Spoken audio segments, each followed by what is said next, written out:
It's okay to cry, sweetie. I miss him too. I just wish he was still here with us. The wind howled through the cemetery in Mumbai as Marcus Chen stood frozen, staring at a photograph that made no sense. His hands trembled as he read the childish handwriting on the back. "Papa, this is my sister." But Marcus had only one child.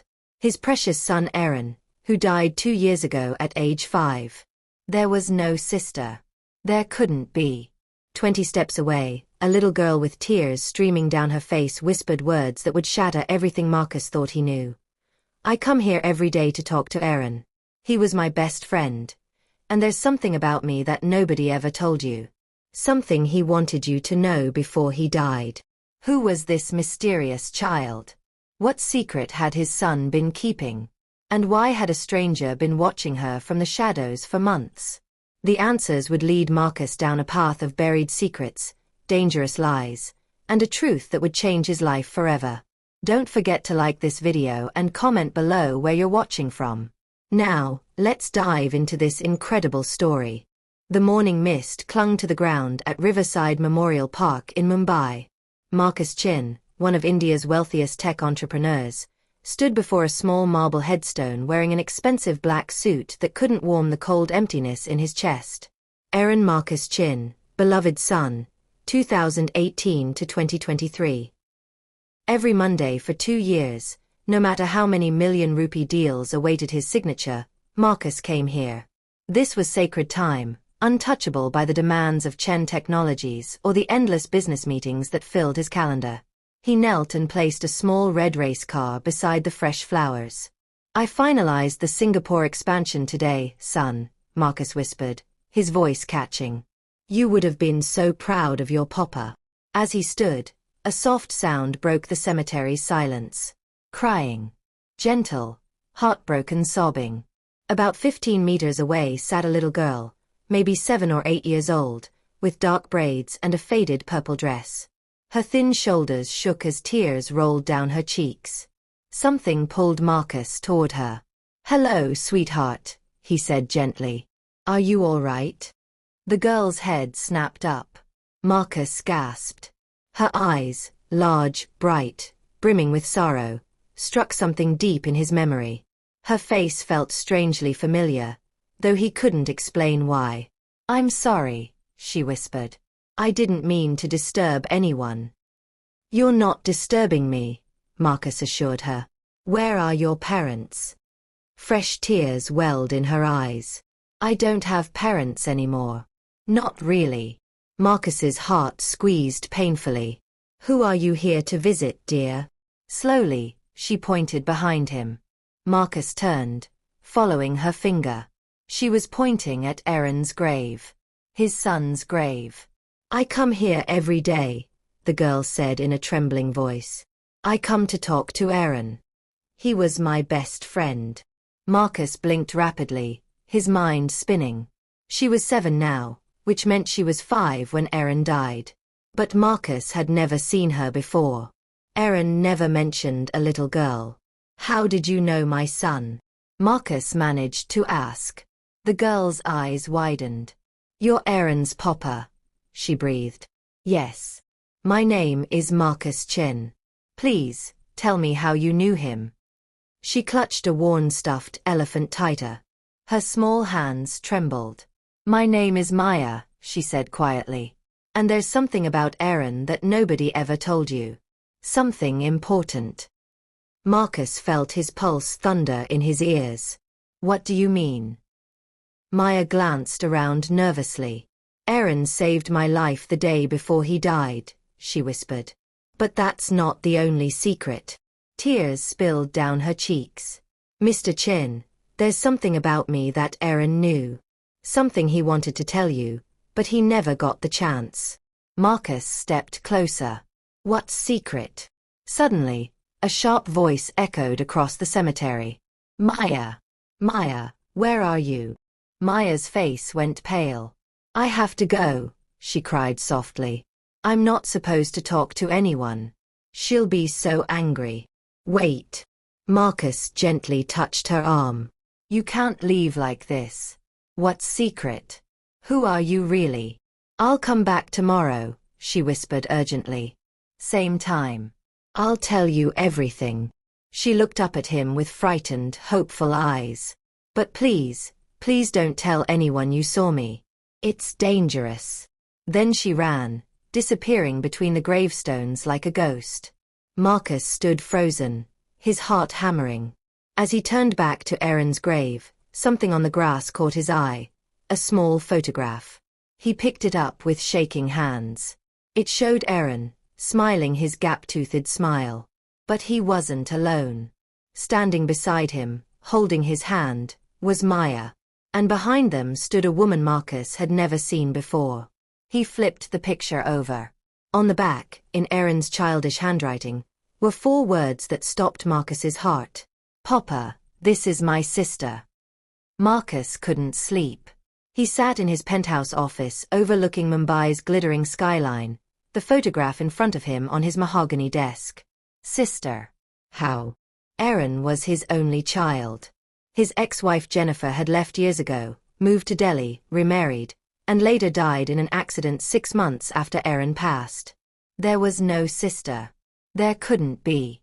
But the handwriting was undeniably Erin's. He always wrote his A's too large and loopy.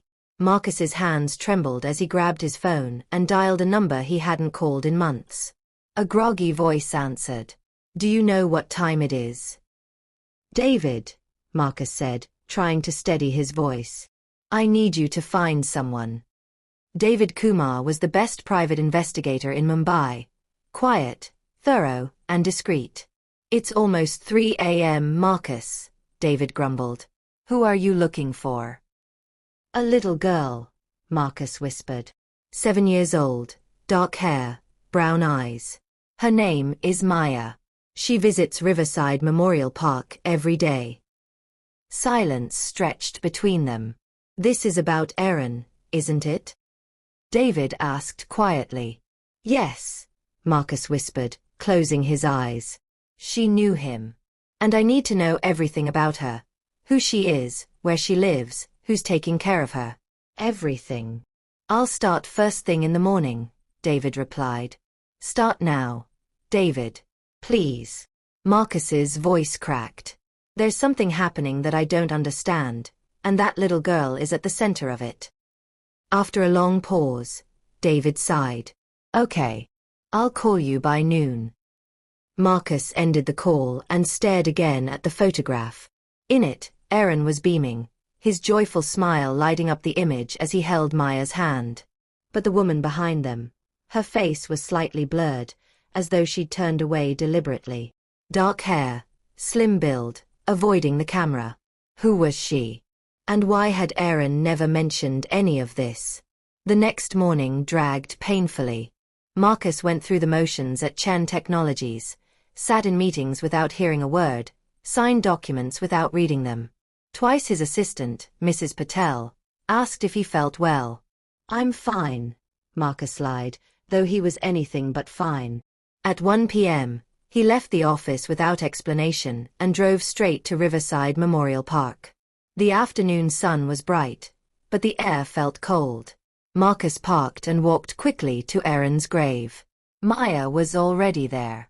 She sat cross-legged on the grass, clutching her worn stuffed elephant, speaking softly.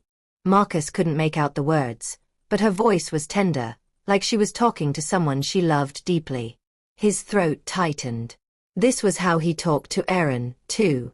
Maya, Marcus said gently. She looked up, and her face brightened with relief. You came back, she said. I was scared you wouldn't.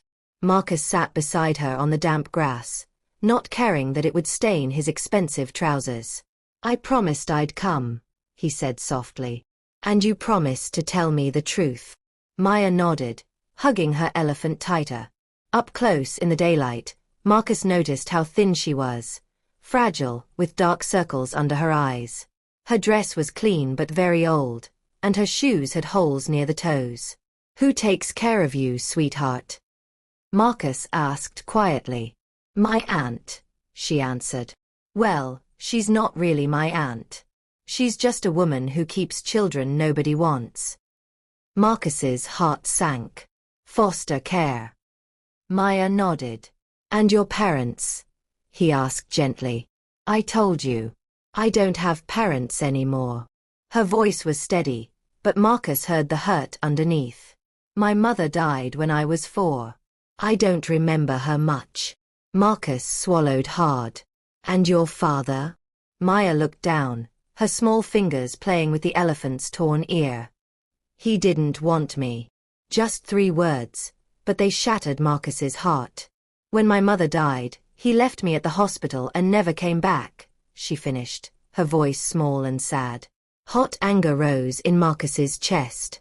What kind of man abandons a 4-year-old child? I'm so sorry, Maya, Marcus whispered. That should never have happened to you. He took a breath, then asked the question burning in his mind since yesterday. Now tell me, how did you know my son? Maya held her elephant tighter and began to speak. It was 2 years ago, Maya began softly. I was in a different foster home then, close to that big park on Riverside Avenue. Marcus nodded. He and Erin had visited that park countless times. Erin was always at that park, Maya continued. The first time I saw him, I was hiding. Hiding? Marcus whispered. Maya nodded. There were some older boys, maybe 10 or 11. They were mean. Really mean. Her voice trembled. They liked to hurt small things. Animals. Kids like me. Marcus's jaw tightened. What did they do to you? They took my elephant, she said, holding up the stuffed toy. My mother gave it to me before she died. It's the only thing I have from her. Her voice cracked. They were going to throw it in the pond. Marcus blinked rapidly, fighting unexpected tears. I was crying behind the big banyan tree when Erin found me, Maya whispered. A tiny, sad smile appeared. He was younger than them, smaller, but he didn't care. He walked right up to those boys and told them to give my elephant back. Marcus could picture it perfectly. Erin had always been brave, even at 5 years old. They pushed him down, Maya continued. But he stood up again. He told them his papa was Marcus Chen, and if they didn't return the elephant, you would make them regret it. Even in his sadness, Marcus felt a spark of pride. Everyone in Mumbai knew the Chen name. The boys got scared. They dropped the elephant and ran away. Erin brought it back to me, Maya whispered, her eyes shining with tears. He sat with me until I stopped crying. He told me his name and asked if I wanted to be his friend. And you became friends, Marcus said softly. Best friends, Maya replied. She wiped her eyes with the back of her hand. We met at the park every day for 3 weeks. Erin told me about you, about his mother in Delhi, about how he wanted to be like you when he grew up. Marcus's breath caught. He showed me pictures of his room, his toys, his dog Charlie. Marcus closed his eyes. Charlie, their golden retriever. Charlie had died 6 months after Erin, simply stopped eating because he missed Erin too much. I told Erin about my mother, Maya continued. About the foster homes, about how I just wanted someone to adopt me. I wanted a real family. Her voice cracked. Erin said he would ask you. He told me you were the best papa in the whole world, and that you would want to adopt me. He said we could be brother and sister for real. Marcus felt his heart twist painfully. The photograph. Papa, this is my sister. Now it made sense. A sad, beautiful, heartbreaking kind of sense. Erin hadn't just wanted to help this little girl. He'd wanted to save her. He'd wanted her to have a family, a real home. Why didn't he tell me? Marcus asked softly, his voice shaking. Why didn't he bring you home to me? Maya's tears flowed again. He was going to, she whispered. He promised. She hugged her stuffed elephant tighter. On the last day I saw him, he took that picture of us. His nanny, Auntie Priya, took it for us. Erin said he was going to show you the picture that same night. He said he'd practiced what to say. Marcus felt like all the air had left the room. But Aaron never came home that night. He never got the chance. The next day, I went to the park, Maya whispered. I waited 4 hours. He didn't come.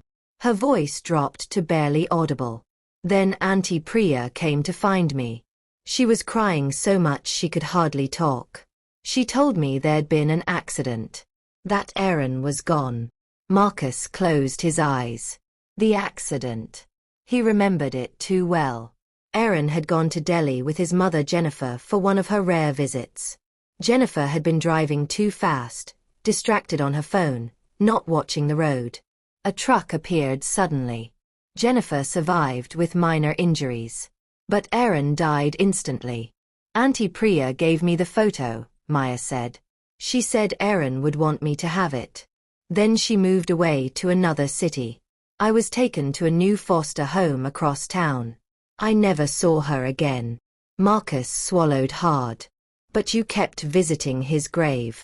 Maya nodded. Every day for 2 years. I talk to him. I tell him about school, about the new foster homes, about how I'm still waiting for a real family. She looked at Aaron's grave with so much love that Marcus's heart ached. I never told anyone about Aaron, Maya said quietly. Not my foster aunt, not the other kids. Nobody knows I come here. Why not? Marcus asked gently. Maya's face changed, shadowed by fear. Because of her. Marcus frowned. Who? The woman in the picture, Maya whispered. The one standing behind us. A cold shiver ran through Marcus. What do you mean?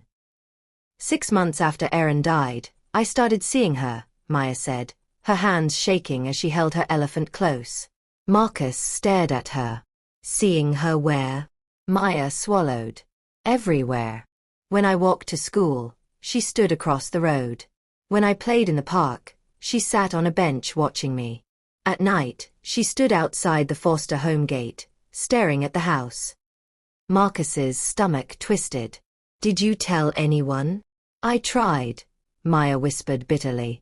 But the foster parents said I was making it up. They said some children do that to get attention. Her voice hardened. But I wasn't lying. She was real. She is real. And she's always watching.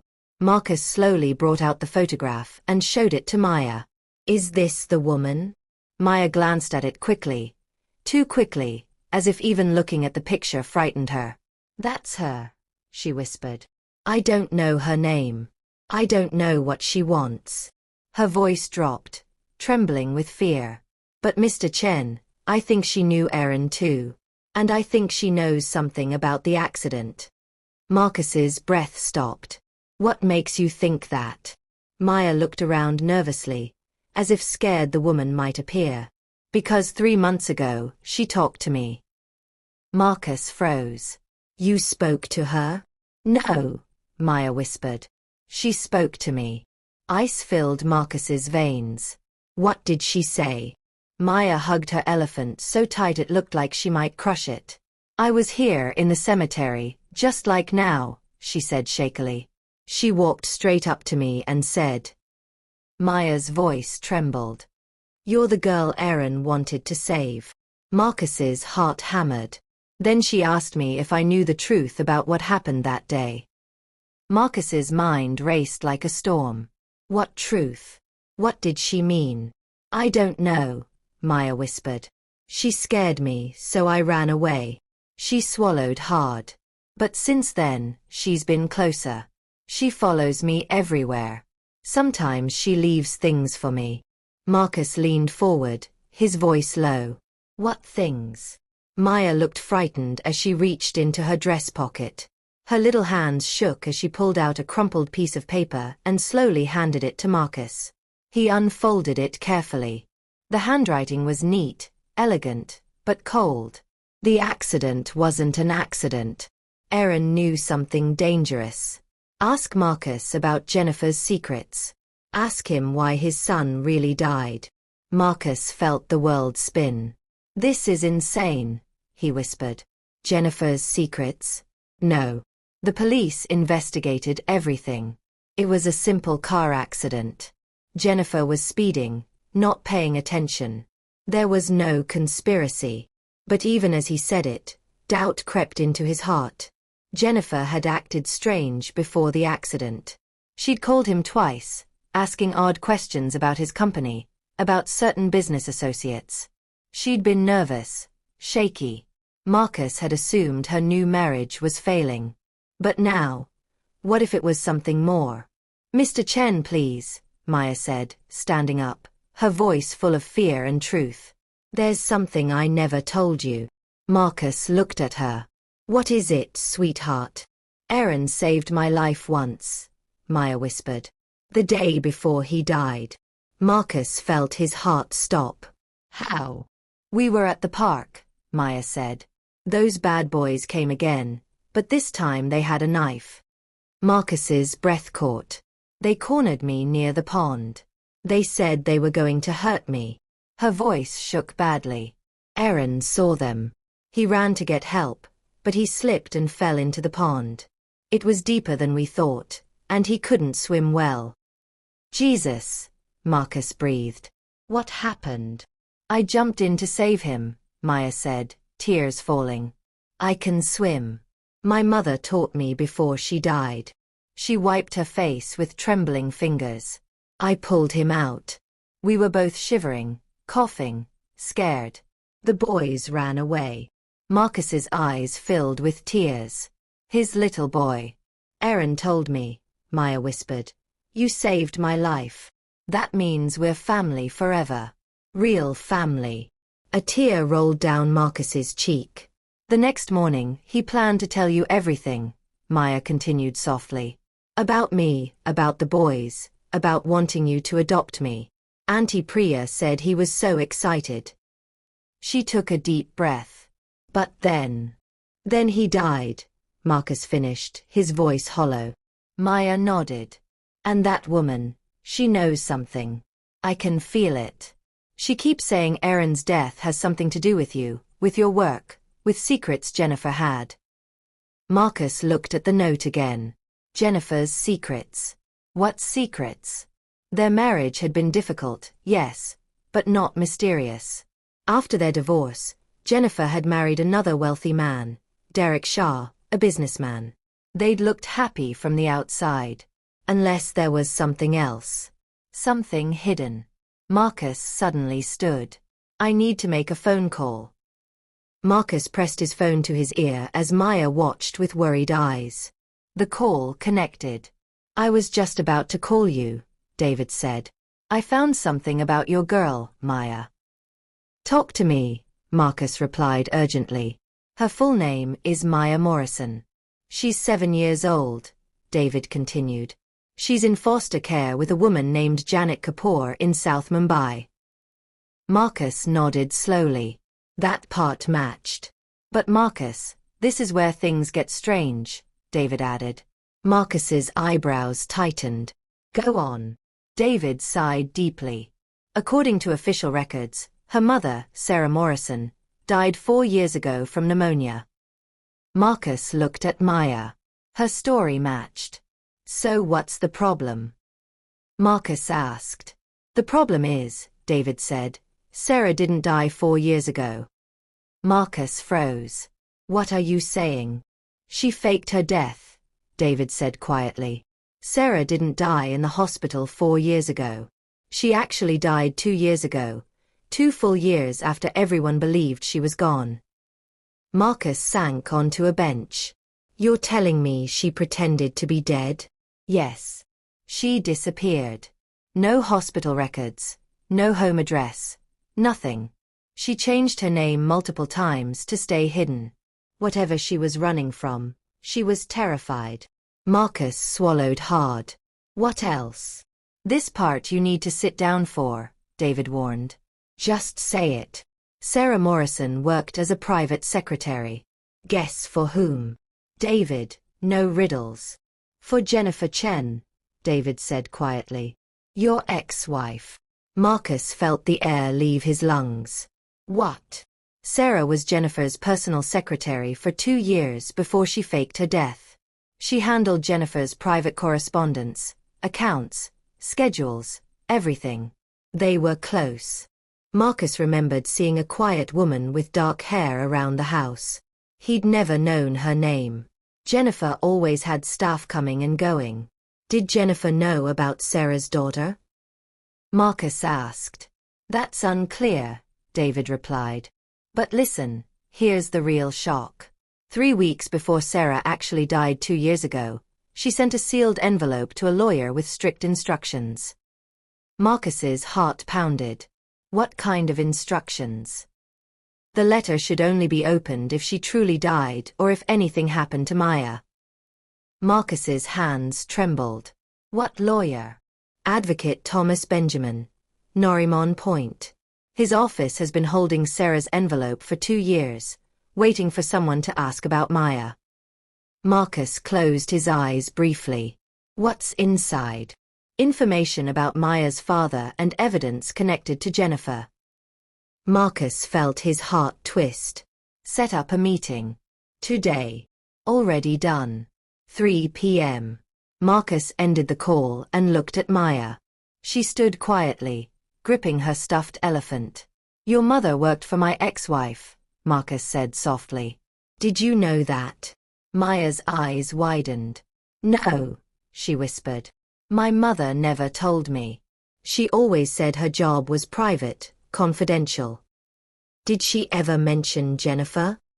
Maya shook her head. No. She only said she worked for a rich family in Mumbai. She paused, thinking. But there was something. Marcus leaned closer. What? A few weeks before she really died, Maya whispered. She cried a lot. I heard her saying she couldn't keep the secret anymore. She said it wasn't right. What secret? Marcus asked quietly. I don't know, Maya said sadly. I was little. But she was scared, Mr. Chen. Very scared. A tear slid down Maya's cheek. Do you think my mother didn't die naturally? That someone hurt her because of the secret? Marcus took a deep breath. I don't know. His voice trembled. But I promise you, Maya, I'm going to find out. He knelt so their eyes met. Maya, I need you to trust me. She nodded slowly. I'm going to see the lawyer today, Marcus said. He has information your mother wanted to protect. He squeezed her hands gently. But promise me something. She nodded again. Don't go anywhere alone. Don't talk to that woman again if she shows up. And don't come back to this cemetery without me. Will I see you again? She whispered. Yes, Marcus said firmly. I promise. He took out his phone. Give me a number I can reach you. Maya recited the house landline slowly. My aunt doesn't allow mobile phones. She says kids lose them. Marcus typed it carefully, then pulled out his wallet and handed Maya 20,000 rupees. For food, he said softly. For anything you need. Maya stared at the money like it was something magical. I can't. Yes, you can, Marcus said gently. Aaron would want me to take care of you. His voice shook. And that's exactly what I'm going to do. Maya nodded slowly, holding the money with trembling hands. As she walked away, Marcus stayed behind, standing alone before Aaron's grave. I'm going to find the truth, son, he whispered. About Maya, about Jennifer, about everything. I promise.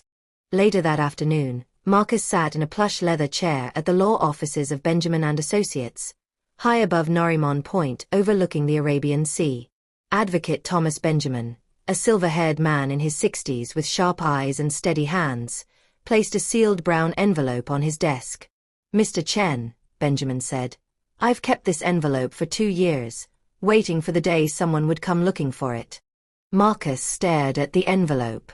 Sarah Morrison, Benjamin continued, was a very careful woman. She made me promise that if anything happened to her, this information must reach the right person. And I'm the right person? Marcus asked quietly. Yes, the lawyer said. She left instructions. If anyone ever asked about the connection between Maya Morrison and Aaron Chen, I should open this. Marcus's breath caught. How did she even know? Benjamin pushed the envelope toward him. She knew more than anyone realized. What's inside? Medical files, DNA test results, and a letter addressed to you. Marcus felt his heart beat loudly. DNA results for what? You should read it yourself, Benjamin said. With shaking hands, Marcus opened the envelope. On top was a handwritten letter. He unfolded it slowly. Dear Marcus Chen, if you're reading this, I am likely gone. And Maya has somehow found her way to you or Aaron. I pray she did, because it means she's not alone. Marcus swallowed hard. I worked for your ex-wife Jennifer for 2 years. I thought she was a good person. I was wrong. What I'm about to say will sound unbelievable, but I have proof. Marcus's eyes widened. 5 years ago, Jennifer had an affair. She became pregnant. She couldn't tell you because you were already divorcing, and she knew you would fight for the child. She couldn't tell her new husband Derek because he never wanted more children. Marcus's hands shook. So she hid the pregnancy. She traveled for 6 months, claiming it was for work. She had the baby in a private hospital and gave her away. Marcus's breath stopped. That baby was Maya. The words blurred. Marcus blinked rapidly, unable to process what he was reading. But Benjamin had already laid out more papers. Birth papers from a private clinic. Jennifer listed as mother. Father unknown. DNA test results matching Jennifer's medical records. And then the final document, a DNA comparison between Maya and Aaron, using a blood sample taken from Aaron during a routine checkup. The result was clear. Maya and Aaron shared the same mother. They were siblings. Real siblings. Half-brother and half-sister. Marcus felt like he couldn't breathe. Everything Maya had told him, everything Aaron had written on that picture, it was all true. Maya wasn't just a girl Aaron had befriended. She was his sister. His own blood. There's more, Benjamin said softly, pulling out another page. Sarah's letter continues. She explains why she took Maya. Marcus forced himself to keep reading. Jennifer paid me to adopt Maya quietly, so she would grow up far away where nobody would connect her to the Chen name. I accepted the money because I was struggling. But I promised to love Maya as my own, and I did. I loved her with everything I had. The letter continued. But 2 years ago, I discovered something terrible. Jennifer wasn't only hiding a child. She was also involved with people doing dangerous things through her husband Derek's work. I didn't understand everything, but I heard phone calls. I heard threats. Talk about using your company, Chan Technologies, to hide money without you knowing. Marcus's hands tightened around the paper. His company, used for something illegal? Without his knowledge. Jennifer found out that I knew. She told me to stay quiet or something bad would happen to Maya. Marcus's heart squeezed painfully. But I couldn't stay quiet, Marcus. Not when I discovered that little Aaron had met Maya at the park. He didn't know she was his sister, but they became friends anyway. Like fate brought them together. Marcus felt a tear fall. His son, his daughter, playing together, not knowing they were family. Jennifer found out about their friendship. She was furious. She told me she would make sure they never saw each other again. Marcus's breath trembled. 2 weeks later, Aaron died in that car accident. Marcus froze. I do not believe it was a simple accident. I believe Jennifer did something to protect her secrets. The letter slipped from his fingers. Mr. Chen. Benjamin asked softly. Are you all right? But Marcus wasn't okay. Nothing felt okay anymore. Because if this letter was telling the truth, then everything he'd ever believed about Jennifer, everything he'd thought about the accident, it was all a lie. And Maya, the little girl crying at the cemetery, wasn't just a child Aaron tried to help. She was his daughter. His daughter who'd been alone for 7 years. Marcus stood abruptly, almost knocking the chair back. I need to go, he said. Mr. Chen, wait, Benjamin said. There's a procedure. But Marcus was already moving. He had to find Jennifer's old files. He had to check everything. He had to protect Maya.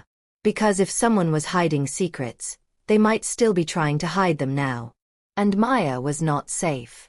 That night, close to midnight, Marcus rushed into his penthouse carrying dusty boxes from storage. He'd avoided Aaron's things for 2 years. But now he tore them open one by one. School papers, crayon drawings, photos, notes Aaron had written for him.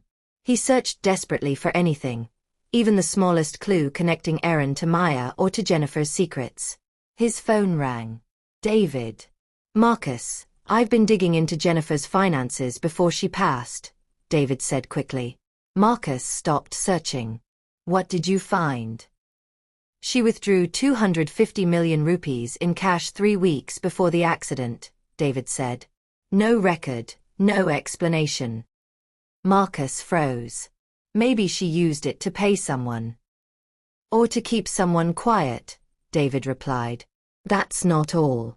I'm finding links between Jennifer's husband Derek and a company called Meridian Holdings. On the surface it looks normal, but when you dig deeper, it's connected to a major underground network. Marcus felt cold waves run through him. Are you sure? Yes, David replied. It looks like Derek and his associates were moving money secretly. And Jennifer had access to your business codes. She could have set things up without you knowing. Marcus's mind raced. If Sarah found out, if Jennifer wanted to hide the truth, everything suddenly made sense. David, I need you to find someone, Marcus whispered. A woman, dark hair, maybe 30s or 40s. She's been watching Maya. Do you have any idea who she is? No, Marcus replied. But she seems to know something about the accident. She's been leaving Maya notes saying it wasn't just a normal accident. David's voice dropped. Marcus, if Jennifer was involved in anything that hurt Aaron, this is dangerous. Very dangerous. These kinds of people don't like loose ends. Maya is a loose end, Marcus murmured. And now I am too. After the call ended, Marcus looked again at the DNA results on the table. Maya Morrison was actually Maya Chen, his own daughter, Aaron's sister. A child who'd been hidden away like a shameful secret. And the only person who'd protected her, Sarah Morrison, had died suddenly from a rare blood infection. But Marcus no longer believed in strange coincidences. His phone buzzed. A text from an unknown number. She's not safe in that house. They know you visited the lawyer. Come to Warehouse District, Dock 19, midnight tomorrow. Come alone. I'll tell you everything. Marcus froze. It looked like a trap, but it was the only lead he had. He typed back. Who are you? The reply came immediately. Someone who loved Aaron too. Someone who failed him once. I won't fail again. The next night, the warehouse district near Mumbai's docks was cold and empty. Marcus parked his black SUV deep in the shadows and checked his phone. David knew exactly where he was and had instructions to call the police if Marcus didn't check in within 1 hour. Dock 19 was silent. The warehouse looked like a broken skeleton, rusted metal, cracked windows, no light anywhere. Marcus walked inside. His footsteps echoed on the empty concrete floor. Mr. Chen. A woman's voice came from above. A figure stepped into a small beam of moonlight shining through a cracked skylight. She looked about 40, with dark hair pulled back tightly. Her face was beautiful but exhausted, the kind of tired that comes from years of running. She wore simple jeans and a dark jacket. Her body was tense, alert. Who are you? Marcus asked. My name is Rachel Morrison, she said softly. Sarah was my older sister. Marcus felt everything click. Maya's aunt. Her real aunt, Rachel said. But the government doesn't know. Sarah made me promise to protect Maya quietly, from the shadows. She said revealing our family connection would put Maya in danger. Danger from whom? Marcus asked. Rachel's eyes filled with pain. From the same people who hurt your son, she whispered. From the same people who hurt my sister. A cold shiver ran through Marcus. Tell me everything. Rachel stepped closer and pulled out a small flash drive. Sarah saved copies of everything, she said. Phone calls, private emails, bank records, business files, everything Jennifer was hiding. Marcus stared at the tiny flash drive. Why didn't you go to the police? Rachel shook her head slowly. There are people involved who have power in high places. They can enter offices, change files, erase evidence, make people disappear. She wiped her eyes. Sarah tried to report things quietly. 1 week later, she fell sick. Suddenly. Doctors said rare blood infection, but she was healthy until the symptoms started. By the time she got to the hospital, it was too late. Marcus swallowed. You think someone poisoned her? Rachel nodded, her lips trembling. Yes. That's why Sarah faked her death earlier, to hide and protect Maya. But when they discovered she was alive, they came after her. And Ethan? Marcus asked shakily, using Aaron's middle name without thinking. Rachel's face tightened with pain. 2 days before Aaron's accident, Sarah called me. She was terrified. She'd seen Aaron and Maya together at the park. Marcus felt his breath stop. She realized Aaron was planning to tell you about Maya, Rachel continued. He wanted you to adopt her. Marcus's heart squeezed. It was Sarah's biggest fear, Rachel said softly. She'd hidden Maya's identity for 5 years. Why? Marcus whispered. Rachel looked him directly in the eyes. Because if you adopted Maya, the truth would eventually come out. Doctors would ask for family records. Someone would run a DNA test. Marcus stood completely still. The truth would finally surface, Rachel said quietly. And Jennifer knew it. She knew Maya was her hidden daughter. She knew Aaron and Maya were getting close. She knew Aaron wanted you to adopt Maya. Marcus felt his stomach twist painfully. So Jennifer tried to hide everything. Rachel nodded. She didn't do everything herself. Her husband Derek was involved with people who did very dangerous things. They wanted all secrets buried. Marcus held his breath as she continued gently. Jennifer was driving the car, yes. But Derek tampered with it. Marcus blinked fast. What do you mean? We have proof, Rachel whispered. A mechanic who checked the car the day before. He was paid 50 million rupees to damage something so it would fail on the expressway. He stayed quiet for years, but now that Derek is gone, he's ready to speak. Marcus's head snapped up. Derek is gone? Yes, Rachel said gently.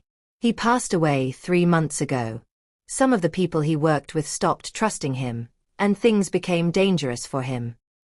Marcus felt a cold ache spread through him. And now? Now those same people are looking for anyone connected to the truth, Rachel said. She looked around nervously. That's why I came to you now. Because Maya might be in danger. Marcus's heart dropped.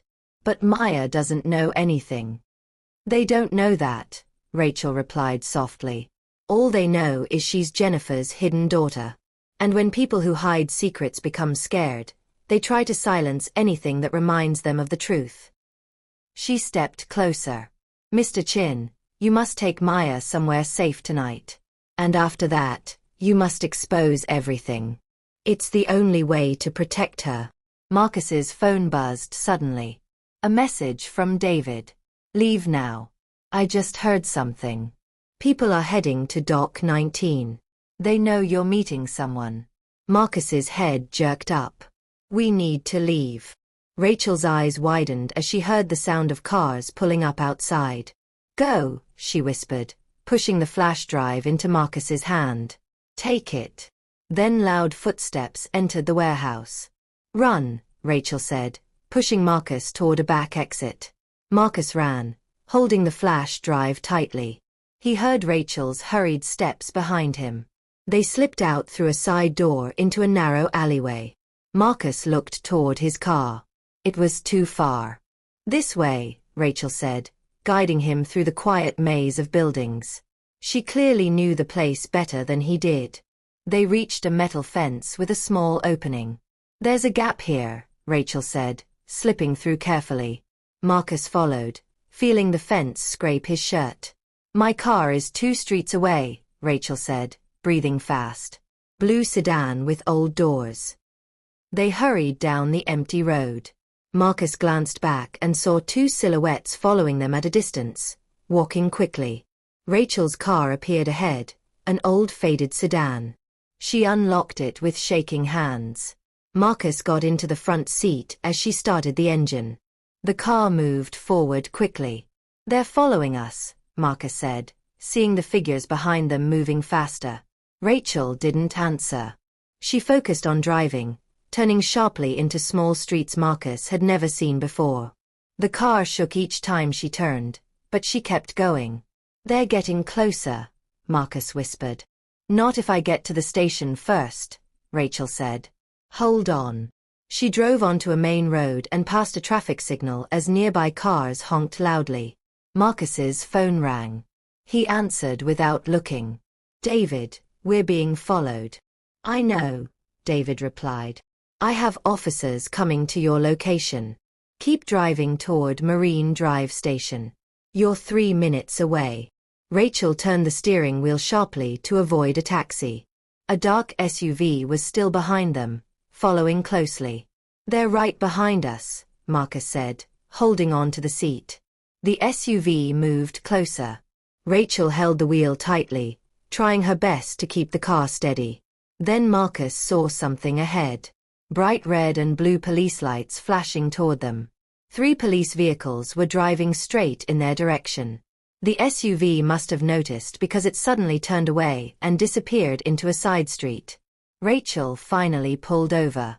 Her hands shook on the steering wheel. The police cars stopped around them. Officers stepped out quickly, asking them to show their hands. Marcus lifted his hands slowly, still holding the flash drive tightly. "Please," he said clearly. "Call Inspector Sharma. Tell her Marcus Chen has important evidence about the Jennifer Chen case." 1 hour later, Marcus and Rachel sat inside a small interview room at Marine Drive Police Station. Inspector Sharma, a serious woman in her 50s, sat in front of a laptop looking through the files on the flash drive. After several long minutes, she finally looked up. "This is substantial," she said slowly. "Bank records, voice recordings, documents, even your sister's statements before she passed. If this is real, it's enough to start a full investigation." "It's real," Rachel said softly. "My sister kept all of this safe until the end." Inspector Sharma nodded. "We'll need both of you under police protection while we process these documents." She turned to Marcus. "Mr. Chin, you said a 7-year-old girl may be in danger?" "Yes," Marcus said immediately. "Her name is Maya Morrison. She lives with a foster guardian in South Mumbai." He stood up quickly. "We have to get her. If anyone finds out I have this evidence, Maya is the next person they'll look for." Inspector Sharma didn't waste a second. She grabbed a radio and ordered officers to head to Maya's foster home right away. 20 minutes later, 4 police cars pulled up in front of Janet Kapoor's house. Marcus jumped out even before the cars fully stopped. The front door was open, swinging lightly in the wind. "No," Marcus whispered. They ran inside. The house was in chaos. Chairs pushed over, pillows on the floor. The living room looked like something sudden had happened. On the floor, they found Aunt Janet, breathing but unconscious. Maya was not there. Marcus felt his heart break into 1,000 pieces. "Find Maya," he said quietly, his voice shaking.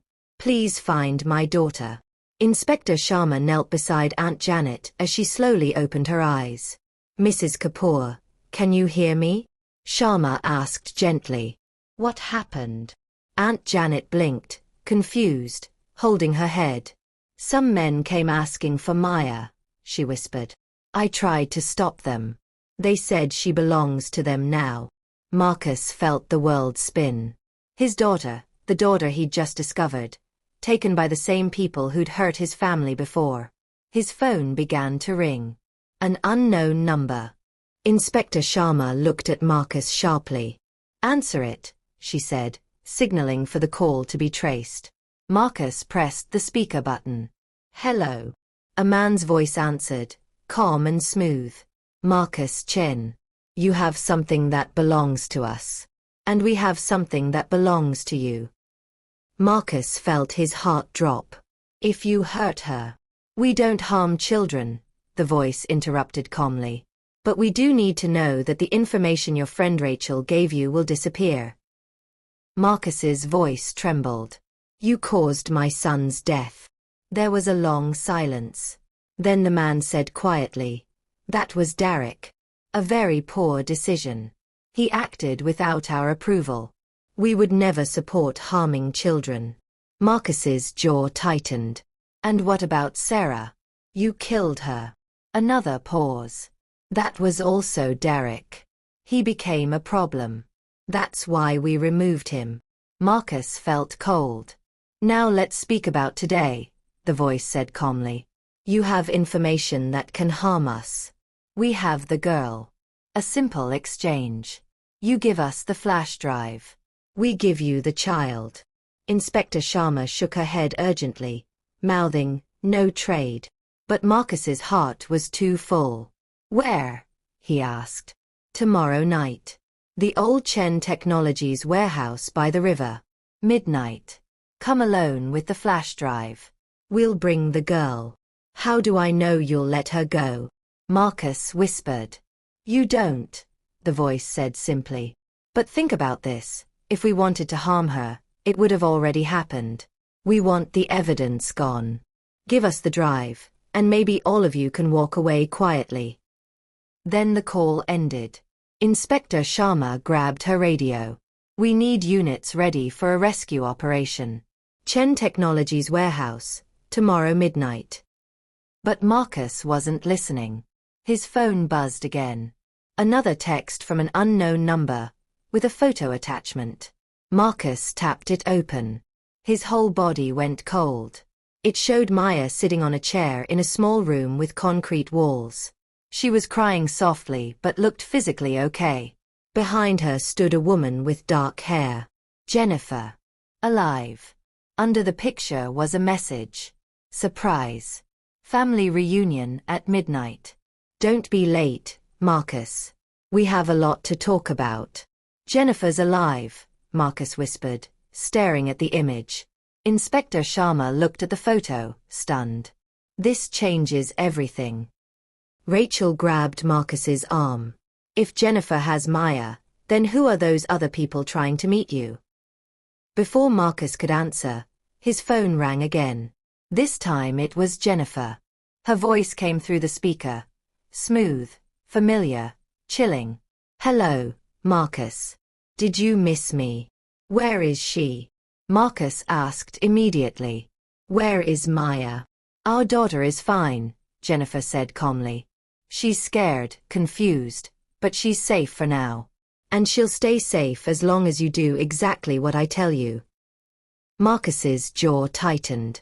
"I should have known you were alive. I didn't have a choice," Jennifer snapped. Derek lost control. He wanted to protect his dealings at any cost, even if it meant. Her voice trembled. "Do you know what it's like, Marcus? Finding out your own husband caused harm to your child? I couldn't stop him. I tried." "You could have come to me," Marcus said quietly. "You could have gone to the police." "And tell them what?" Jennifer said bitterly. "That I helped Derek take money from your business? That I secretly gave our baby daughter away because I was scared? That I hid everything?" Her laughter was soft and sad. "I was a coward, Marcus. I faked my death and disappeared. It was easier than facing what I'd done." Marcus closed his eyes. "But you were watching Maya." "Yes," Jennifer said. "When Sarah passed away, I wanted to take Maya myself. Raise her. be her mother. But I couldn't. People were still searching for me. And if they found me, they would have taken her too. She took a deep breath. Then you found her. You started asking questions. And now you've left me no choice. Marcus's mind raced. The meeting tonight, that group thinks they're meeting me. But you're planning something else. I'm planning to end all of this, Jennifer replied. That flash drive you have, it doesn't only expose Derek, it exposes me too. Her voice sharpened. And I need it destroyed. I also need those people to believe I'm gone forever, for real this time. Marcus's eyes widened.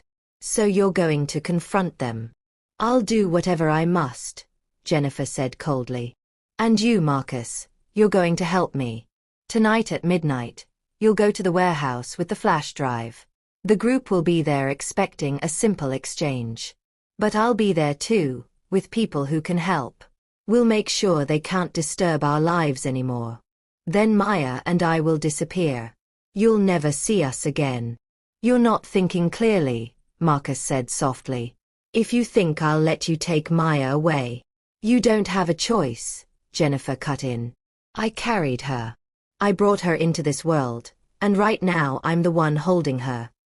Jennifer's voice softened suddenly, turning almost desperate. Marcus, please. This is the only way to protect her.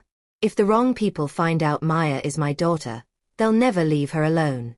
But if they believe the problems are gone, Maya can finally have a normal life, a safe life with you. Marcus's heart thudded painfully. You're asking me to trust you. And you've hidden so much. Raymond, please, Jennifer breathed. I know I made terrible mistakes. I know you see me as the reason everything went wrong. But Derek planned the bad things, not me. I was scared, confused, ashamed. I ran because I didn't know how to fix anything. She sighed. But Maya, I love her, and I want her to have the life I couldn't give her. With you. Marcus closed his eyes. Every part of him said don't trust her. But one thing she said was true. As long as dangerous people were chasing them, Maya would never be safe. What do you need me to do? Marcus asked quietly. Inspector Sharma shook her head quickly, but Marcus stared straight at the phone, waiting. Bring the flash drive to the warehouse at midnight, Jennifer said. They'll come with a few people.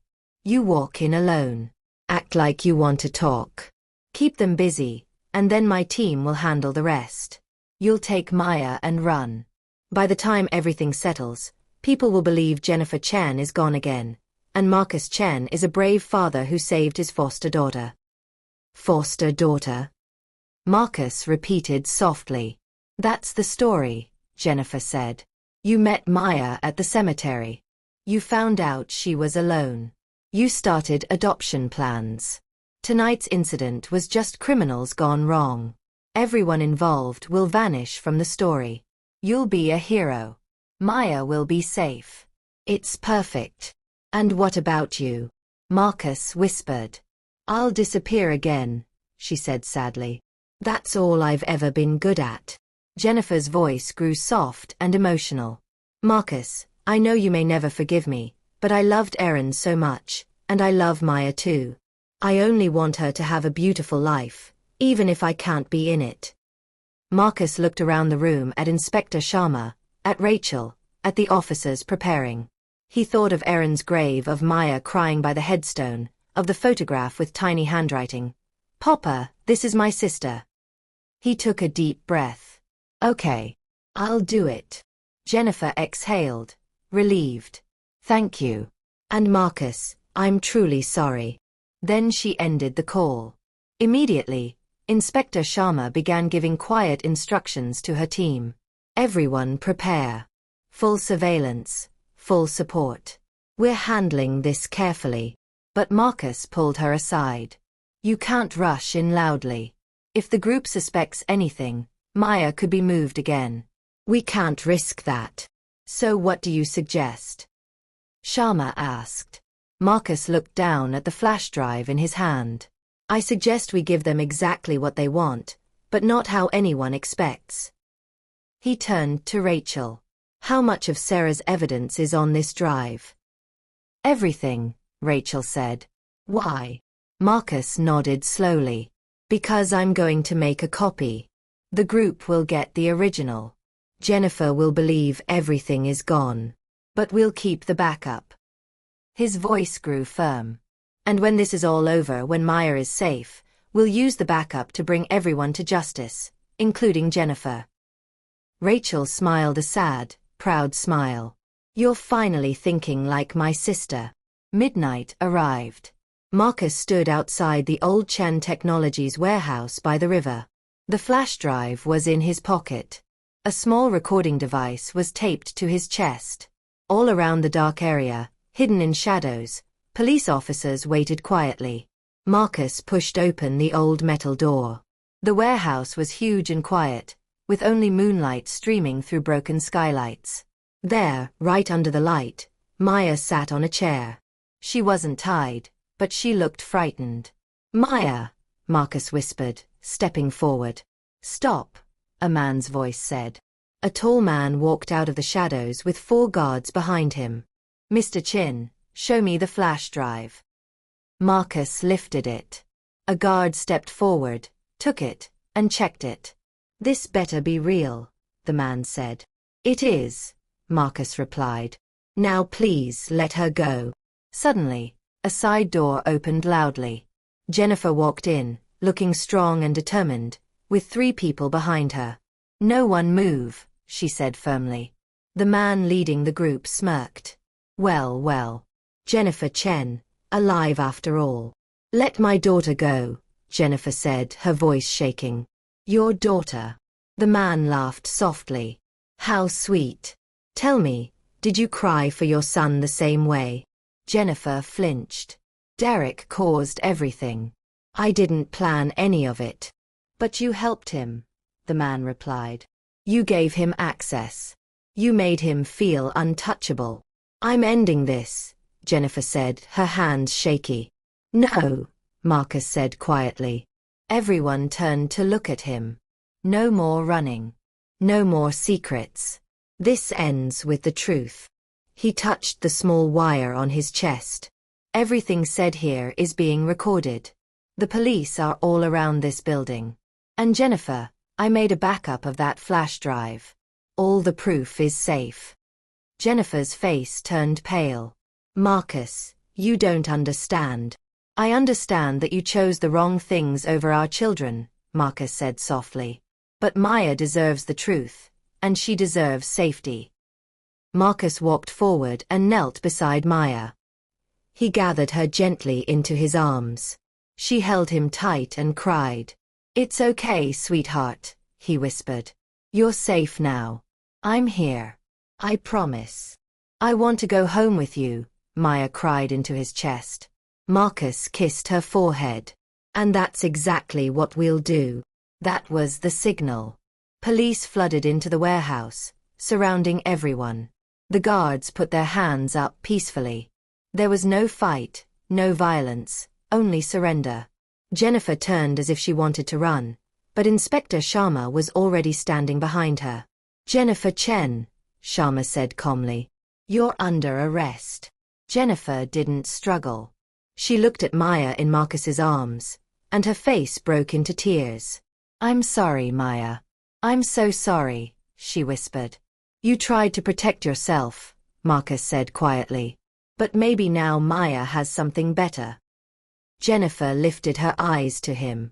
A real family, he said softly. As the officers walked Jennifer out, she looked back one last time. Take care of her, Marcus. Love her the way I couldn't. Marcus nodded. I will. I already do.